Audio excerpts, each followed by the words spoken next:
Rector, who is also the Vice Chancellor in my own context, the Dean of the Faculty, my colleague, Dr. Olivia, faculty members, our great students, good afternoon.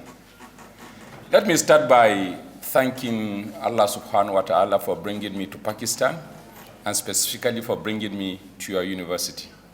I feel highly honored, invited to come and share some of our experiences with a great faculty like yours. I must confess that this is my first time of being in Pakistan, and I've really enjoyed what I've seen, but this is not my first contact with Pakistanis. In my country in the past, we had a lot of Pakistanis who taught us in secondary schools, who worked in our hospitals, some in our courts. So I have had some relationships with some of your people. On coming to this campus, I feel it is a very serene, very organized, and a very beautiful campus. I congratulate the Vice Chancellor for having a very beautiful place like the one that I've seen. This is a place where learning will be conducive, and looking at what I've seen, I believe students who have enrolled in this university have taken the right decision and have made right choices by choosing to come to this institute. I believe there's going to be value for whatever time they are going to invest. Now, going to the topic that I've been asked to, or I've proposed to share some of my experiences on with you. As students of journalism, definitely you'll be interested in what the future has for you. As faculty members, our pride and our joy is to graduate students who will eventually find right places for them to work, either in the industry, students who can qualify for postgraduate studies anywhere in the world, and students whom we believe will contribute productively in the development of their communities and their nation. Journalism is part and parcel of whatever we do on a daily basis. And where do you have the professionals prepared? Of course, in the institutions. As we always say, the classroom should always be ahead of the newsroom. And if the classroom should be ahead of the newsroom, it means our professionals or our teachers must themselves be competently prepared to be able to offer competent services to our students using the right facilities so that they end up as the next generation of journalists who are sufficiently equipped to be able to address emerging challenges in contemporary society.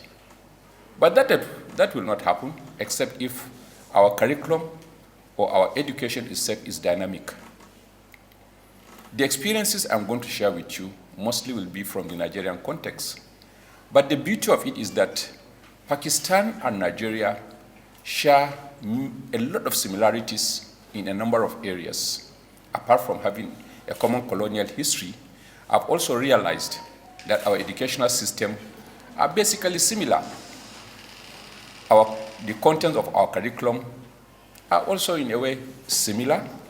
Likewise, the dynamics in our media sectors, the type of politics that we play, and the nature of the society that we are all in are similar.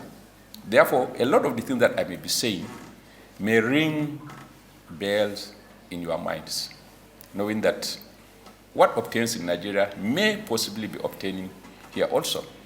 Now, why did we decide to change our curriculum in Nigeria? And how did it even occur? It may interest you to know that before my position as a Vice Chancellor, which happened just about 2 years ago, 2 days ago, I celebrated my second year in office as a Vice Chancellor. Before then, I was a professor and the Dean of School of Postgraduate Studies at one of the biggest universities in Nigeria, Bayero University in Kano.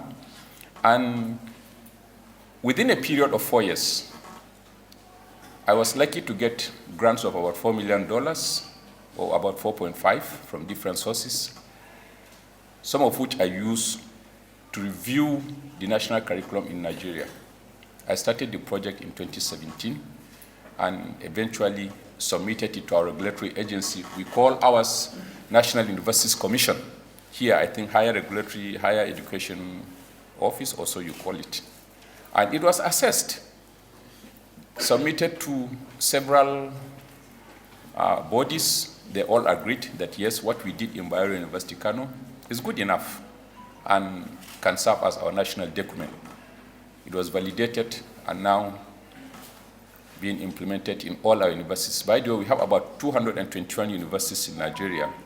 Some are owned by the federal government, some by state governments, and a lot owned by private interests.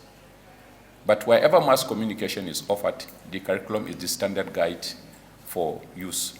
And the curriculum has about 70% content, while the 30% is produced by the university to define its own character and have its own distinctiveness in the business of communication training for specialization for the students. Now, why did we even decide to initiate it? If you take a critical look of the media industry generally in the last 10 or 15 years, you realize that there are significant changes that are taking place. Profound opportunities are being created, just like how enormous problems are also emerging, courtesy of 2 or 3 main things. One, you have the advent of the internet. With the advent of the internet, gathering, distribution, or processing and distribution of information has become easy, cheaper, and far more accessible. Number 2, you have the ongoing revolution in information and communication technologies in terms of the production of equipment, gadgets, and a lot more of what we need or what we use in journalism. Number 3, you have the rise of populism politics all over the world. And when we talk of populism politics, we are talking about politics of sentiments instead of politics of merit or instead of politics of objectivity. You could remember what happened in America, even before the advent of Trump. In several other places, you had politicians who have been quite manipulative and are now assisted and facilitated with the documents that are available now. I mean, with the gadgets to further be able to control the minds of people, manipulate sentiments, and serve their own individual interests. Put that aside, you also have a rise in conflicts and insurgencies in different parts of the world. Conflicts of different nature. Some are intercommunal, some are national, some are international, and they are of different dimensions. Some having religious coloration, some having ethnic coloration, some political. But generally, the tensions that we are experiencing in society is increasingly becoming more and more all over the world. At least in my own part of the world, we have a lot of religious bigotries, we have some political tensions, and then rise of violent crimes in the name of terrorism. So again, journalism, directly or indirectly, has something to do with all of these things. So by the time you look at all these situations, then issue of poverty also. Yes, the world is getting richer, but also if you take specific indices, at least in places like our own, you realize that poverty is becoming deeper and more debilitating. So how do you bring an end to poverty? How do you ensure more qualitative life for the people in the midst of all of these issues? Definitely, you cannot divorce journalism from the ongoings in society. You cannot take away journalism from what is happening either as a contributory factor or as a palliative factor. So what do we need to do? How do we now position the media industry? How do we equip our young people who are going into the industry to be able to serve, one, as professionals that are competently and confidently informed on what they need to do to push their societies forward within contemporary emerging global situations.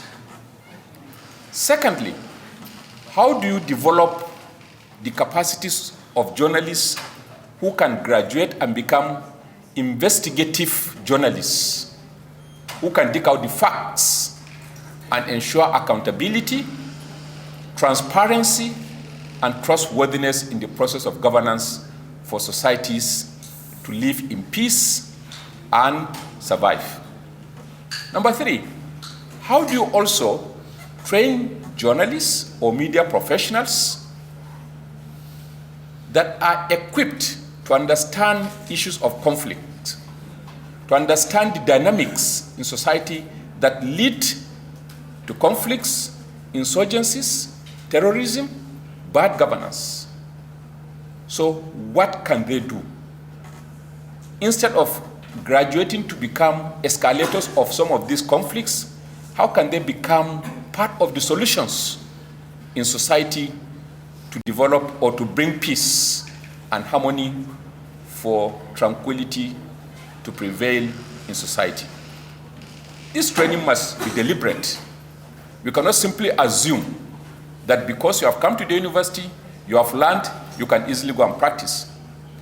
And we have also learned or realized that many of our journalists are competent in terms of the skills of the profession, but are poorly informed about their environments, either immediate or distant.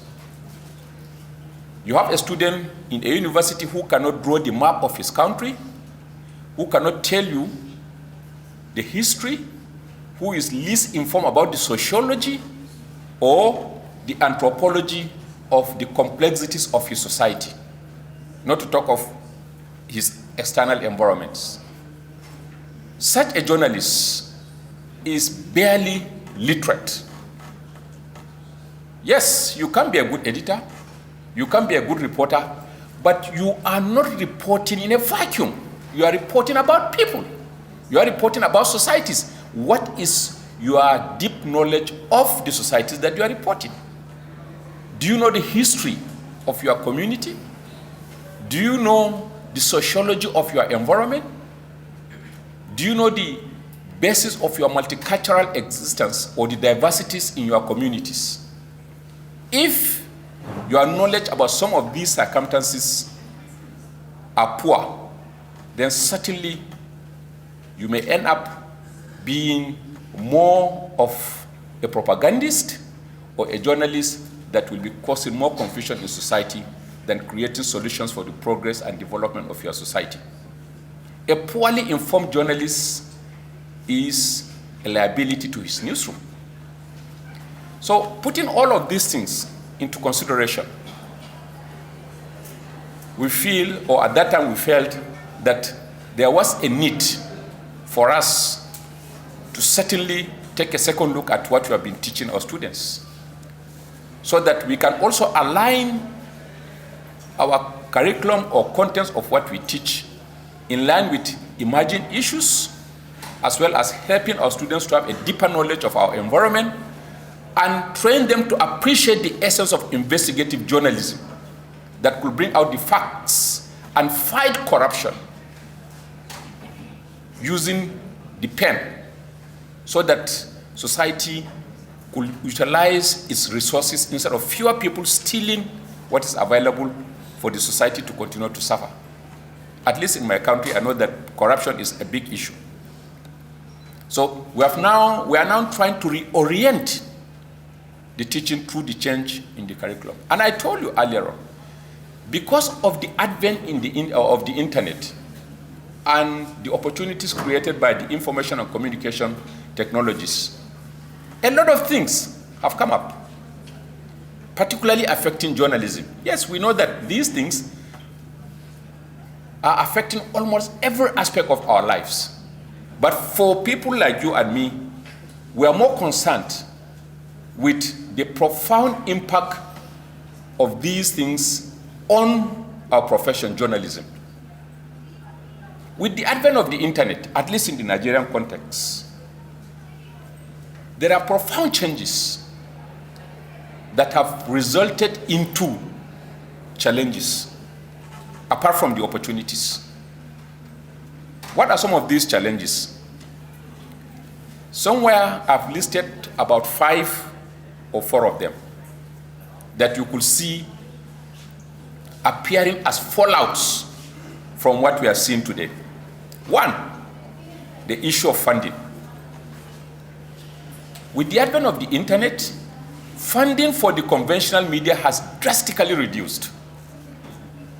You know that in the media industry, there is a common funding model.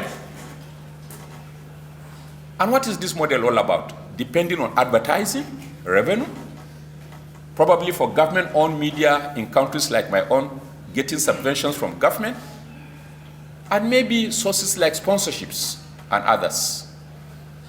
All along in history, we know this has been the major source of revenue for the media industry. But the internet has completely changed the landscape of journalism, either in terms of production, in terms of distribution, in terms of processing, in terms of gathering of news. Likewise, for the changing tastes of the consumers themselves. Funding from advertising is no longer forthcoming. In 2019, I attended the World Editors Conference which held in Glasgow. At that conference, we had presentations from several media sources, media managers, New York Times, London Economist, all of them. They were there. They told us how they have been struggling to transit from the old ways to the new ways and newer ways of attracting money to survive. But importantly, we were also told that in 2018, the advertising world made about $560 billion in terms of revenue. Of this amount, less than 40% went to the print media, less than 30% went to the broadcast media. The bulk of it went to the digital media platforms. The big tech giants, Google, Apple, blah, blah, blah, they took almost all the chunk. This year, 2022, I attended again the World Editors Congress, which took place in Spain. The statistics are even worse. The conventional media is getting even far less in terms of income. So many of them are being forced to look for alternative ways of survival. Subscription, particularly in countries like Pakistan and Nigeria, is not likely to give them enough money. How many of us today buy newspapers on the streets? How many of us pay radio or TV licenses fees? And how do they get the money to survive? So because of that, many of them are struggling. They can't make money. And this is why in the new curriculum we have designed in Nigeria, we have tried to address that. And how? By introducing courses in media economics and management. It's not enough to teach your students on how to write good newspaper articles, how to edit, how to produce good programs, without teaching them on how to make the money for their media organization to survive and how to manage the resources that they are able to attract. Luckily, this is a university dealing with issues of management. And I hope your postgraduate studies will be able to develop peculiar courses on media economics and management. It's a big area of study that is emerging now. So that you can train media consultants who can help media organizations on how they can make money to survive. It's not enough for you to become an editor in a newspaper house without knowing how to raise the money to pay your salaries as well as pay for the other services that will keep the media organization going. You must know the relationship between demand and supply and all the other intrigues of keeping your organization going. So this is very, very important. And we are looking towards that direction so that this issue of funding can be addressed. Now, funding affects almost every other thing you can think of. What is the second challenge? Is the issue of technology. When you talk of technology, you are talking about the gadgets and the equipment required to produce, distribute, and engage your audiences. In other words, technology is the enabler in media business. You don't have the technology, you cannot connect with the audiences. So you have to transit from the old ways to the new ways. And this requires money. It requires investment. And some of the things that you can do are external, some are internal. If your national communication technology infrastructure is weak, it becomes quite more challenging for you. And for us in the South, we do not manufacture these gadgets.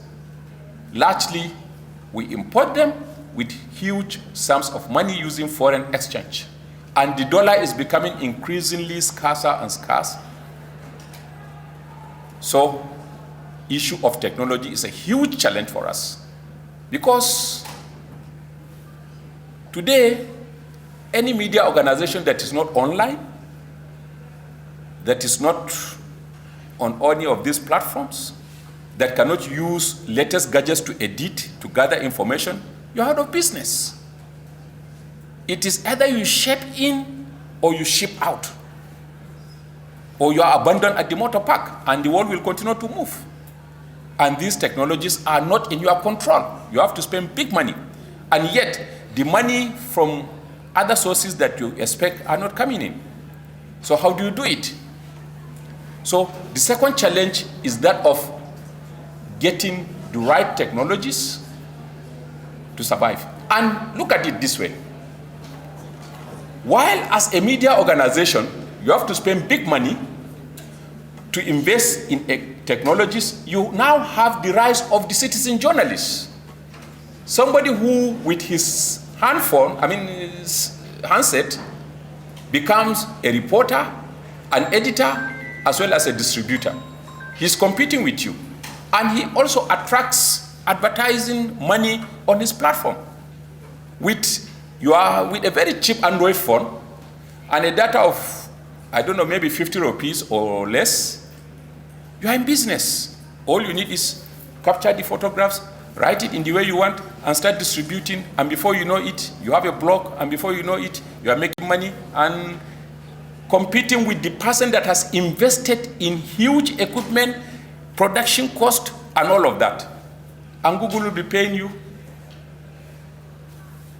for doing less. So the person that has invested in a huge media organization paying staff salaries is now at loss. So technology is a challenge for us. Then the third issue is that of contents. While technology is the enabler, content is the window that connects the media and the rest of the audiences. If you do not have the right contents, you're out of business.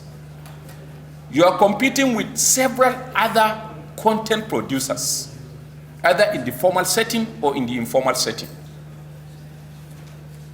And contents requires resources, requires creativity, requires patience, and requires the right equipment for you to deliver. So how much in terms of resources are we devoting for content production? And today, you could see even the quality of content, at least in my own context. A lot are sourced from outside the immediate environment. Today, you see that the attention given to local news in our immediate communities is going less and less. People are depending on links, depending on information sent in from other sources outside their immediate environment. So you have people who perhaps are informed of other areas and least informed about their own communities, because not so much attention is being given to the immediate environment. So content production is also experiencing a lot of challenges. We have television stations in Nigeria, for example, that depend on their national networks only while they have their local stations. The local stations barely produce, let's say, 10 or 20% of programming, but the rest, they depend on the national network. So, issue of content is also being challenged. Now, how do trained students who are technologically equipped before graduation? Like I told you, our aim always is for the classroom to be ahead of the newsroom, so that any student you train here can go to the newsroom and nothing will appear new to him or her, and he's already prepared to use whatever gadgets he may find in the newsroom. But our institutions, do we have the resources to continuously update our equipment in our studios and others, so that we can train the students? This is a challenge that we have to be sure that any student graduating is digitally equipped, cognitively sound, and also equipped with multi-skills abilities, because this is no longer the era of training students with just one skill. One student should be able to do the camera work, the editing, the reporting, and whatever it is. He should be able to produce his or her own newspaper or blog and continuously run it, and be able to obtain the right money to run it without going into unethical practices. So apart from content, the next serious issue, which I believe is also a challenge for you in Pakistan, is issue of credibility. Credibility is quite challenging for the media, and it's getting worse all over the place. Credibility is the basis of believability of media content. Once credibility is affected, trust is removed. Credibility gives you the rating and makes you to believe what you come into contact with. But now, or before going to that, when we talk of credibility in communication, as you rightly know, they are made up of 4 components. You have truthfulness, you have competence, you have relevance, and you have dynamism. These are the fundamental elements of credibility and trust in media content and communication. Now, truthfulness, yes, you could say philosophically truth maybe could be relative or may have different dimensions, but people believe that it is the media that will tell them the truth. Now, you have a proliferation of sources of different sources of information. Almost everyone has become a journalist. You have different media outlets giving information. In other words, you have a multiplication of sources and a scarcity of attention of those to listen. As an individual, you are under enormous pressure or information overload from different sources. Your handset alone gives you sources to limitless sources of information. You have your TV set, gives you limitless sources of information. Then all the others. But your attention is scarce. The attention you accord to all of these things is scarce. So for you to believe, you need credible information, you need to cross-check, and verify. But the overload of information we have today comes with 3 V's. You have issue of volume, huge lot of information for you. You have issue of velocity at very high speed, that it becomes even difficult for you. Every minute something new is coming. Which one do you believe? Then you have issue of value. What is the value of all of these things to you? Then above all, you have issue of veracity or verification. How do you verify this information that comes to you at very top speed? How do you believe in all of these things? So the individual is overloaded and he becomes like a victim. So it is our business as trainers in journalism to ensure that we produce professionals who believes and understand the essence of trust and truthfulness in information delivery. Number 2, people who are competent in terms of having the confidence to package and deliver. And of course, for them to understand the relevance of information to their audiences. Of what relevance will information be on issues relating to ABC in Lahore if what bothers the people of Lahore is not that particular kind of information? Sometimes we do that to run away from politics. You fear government, you fear somebody, so what do? You focus on information that is distant or far from him or her or the people. So we have to understand what is it that is of value, of essence to our people. Then you focus on that so that they can connect. Then above all, issue of dynamism. A journalist, by training, by orientation, is like a teacher. You must be updating your knowledge and skills on a daily basis for you to inform. Because you claim that you are informing, you are educating, and you are entertaining. Are you informed on the subject that you claim to be informing? You claim to be educating. Are you also educated? Or what is your extent of education on the subject of which you are addressing? Is it at level with the average listener of your radio station, or viewer of your TV, or reader of your blog? So our generation of students must realize the essence of continuously educating themselves for them to remain as relevant journalists who can lead in terms of opinion formation among our people. So, because of the proliferation of sources of news, all of them, what is the consequence? Fake news and hate speech.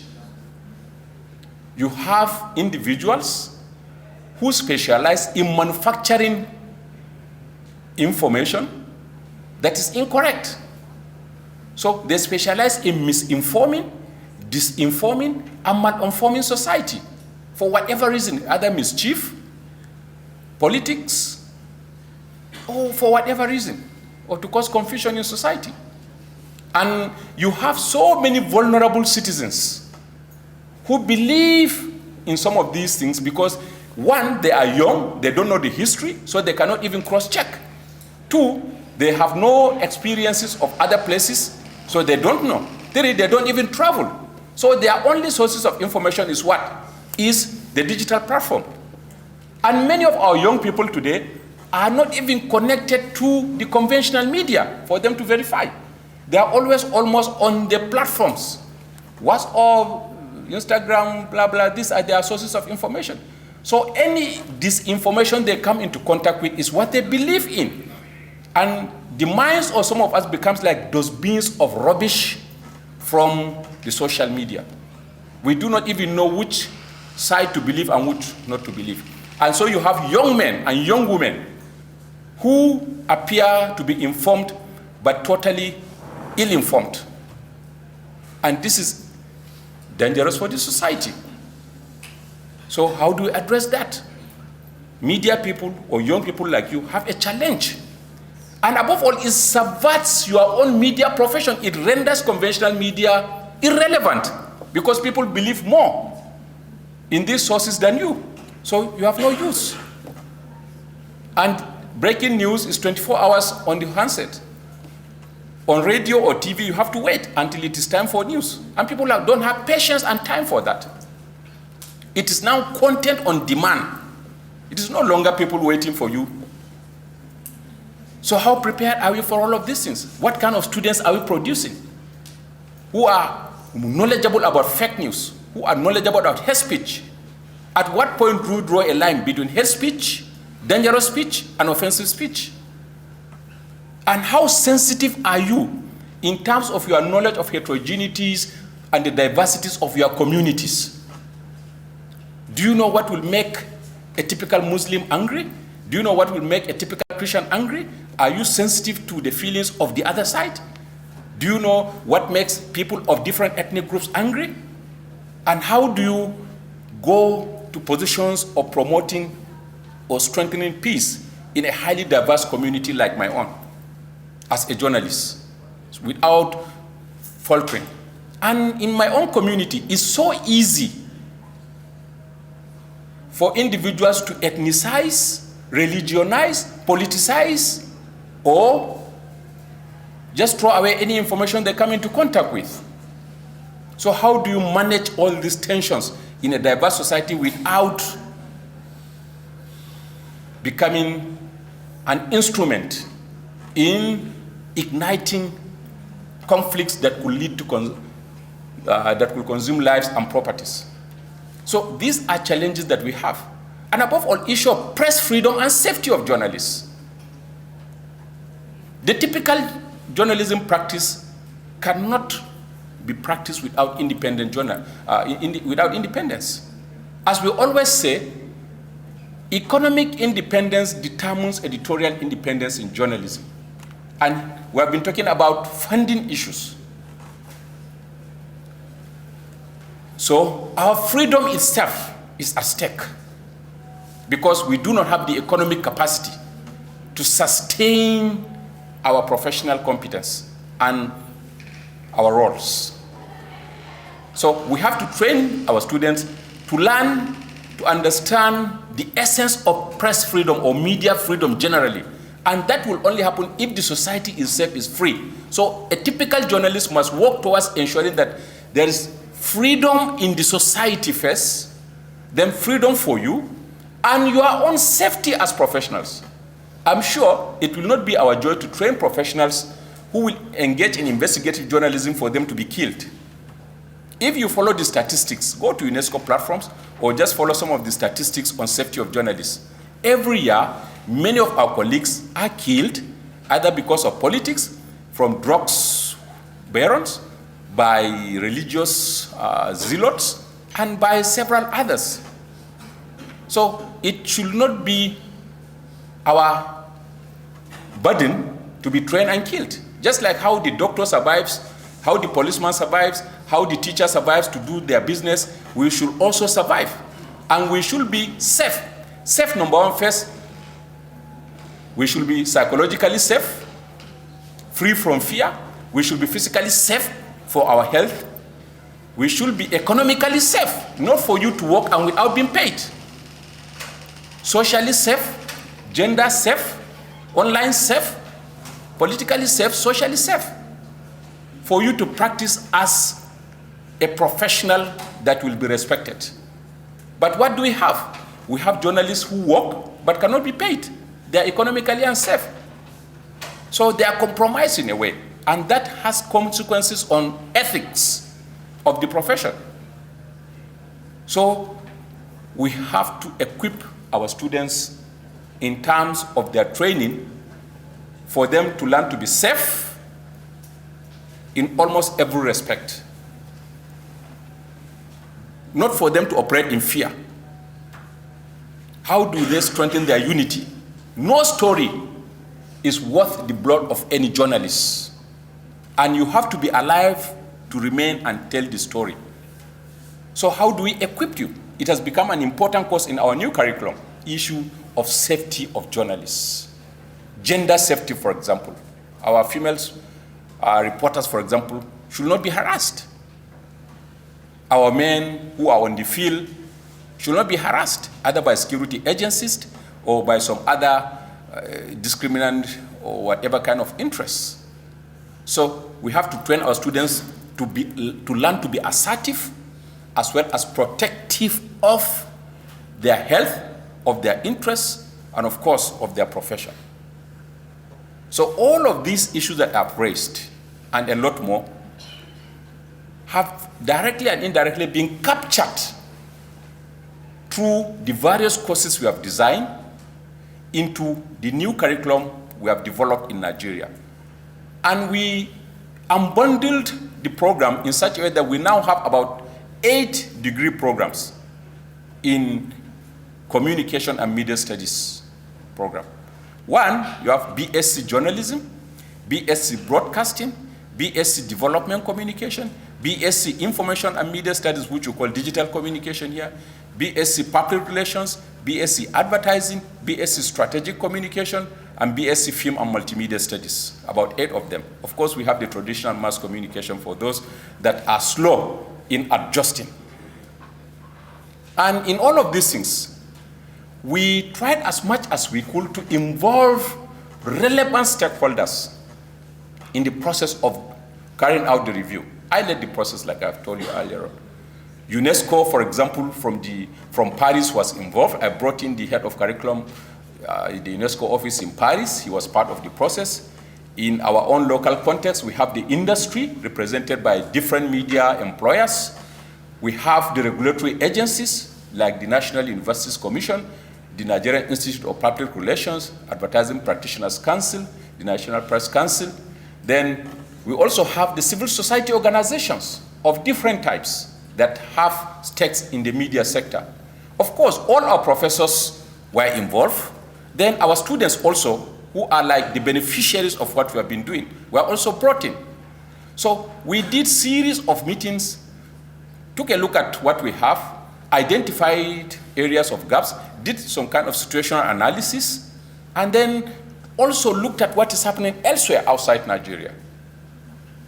We did a sort of a comparative analysis and noted the gaps. What are our areas of strengths? What are our areas of weaknesses? And looking at contemporary situation in the world today, where do we need to move to? So we took a projection, and based on that, committees, small working groups were set up. Journalism working group, public relations working groups, social working groups, involving people from the various interest areas. They came up with drafts. These drafts were now circulated to different scholars, not only in Nigeria, outside Nigeria too. They took a look, all sorts of observations, criticisms, inputs. Then we came back from the media, from whatever, gathered the inputs, and eventually came up with what we could describe as a first draft. Called a validation meeting of all the relevant stakeholders. We endorsed. UNICEF was heavily involved in development of development communication, for example, and all the big agencies. Now, I'll tell you why we involved them. So when we finished, the thing was validated. We now forwarded it to the National Universities Commission. The Universities Commission also subjected the whole thing to its own clinical analysis and then gave some experts to go through. They did, and eventually observations, corrections, subtractions, additions were made, and the clean draft was published and presented to the public by the Vice President of Nigeria. All the universities were there. The document was publicly presented, and universities are now asked to go and start implementing. For your information, Nigeria has 221 universities. Our population is about 216 million as at now, getting to 220 million. So we went through all these things. Now, the advantage of bringing in the stakeholders, you get to hear diversity of opinions. Some may be good, some may be irrelevant, but at least everybody's idea is given a space for hearing. Number two, when you come to implement the document, some of those that participated will be willing to support you. For example, in purchase of equipment. In my university recently, I brought in UNICEF. We signed an MOU. UNICEF is now going to support my university to start postgraduate programs in social and behavior change communication. SBC, master's program, postgraduate diploma, in SBC. And because they were part of what we did, they are now willing to sponsor or to spend money in helping us to initiate the program. So UNESCO, they have supported some of our departments with equipment and all of that. So it's good to involve a lot of those that have interest in anything to do with communication, particularly training or utilization of communication experts. If you do that, you get acceptability, you get validation, and you gain support from a variety of sources. So let me not bore you with a very long talk. I believe the world is changing. Eh? It goes in person. Okay. The world is changing, and communication is always dynamic, particularly journalism. If you look at the history of journalism, and our training must also go in tandem with the changing times. Depending on the kind of model you are following in your communication education system, the American model, the British critical model, whatever model you have followed, or the European, whatever it is, understand the skills that your students require. Understand the training, both cognitively and affectively, that they require for them to be able to go into the changing world. The world is changing very fast, particularly in the communication aspect. So how can we master the equipment? How can we have the right competence? And how can we mix this balance, as well as understand our environment as students? You are not practicing, if you are trained here, you are not going to practice in the UK, at least not now. You need to understand the Pakistani environment very, very well so that you can speak authoritatively and write authoritatively without exhibiting any illiteracy in what you do. Don't forget, you are going to influence public opinion. You are going to mold the minds of younger people who are coming up. So what kind of education are we giving them? Distinguished ladies and gentlemen, on this note, I will be open for discussions to answer questions that you may have. But above all, let me thank the Rector for sitting through all this. Thank you all.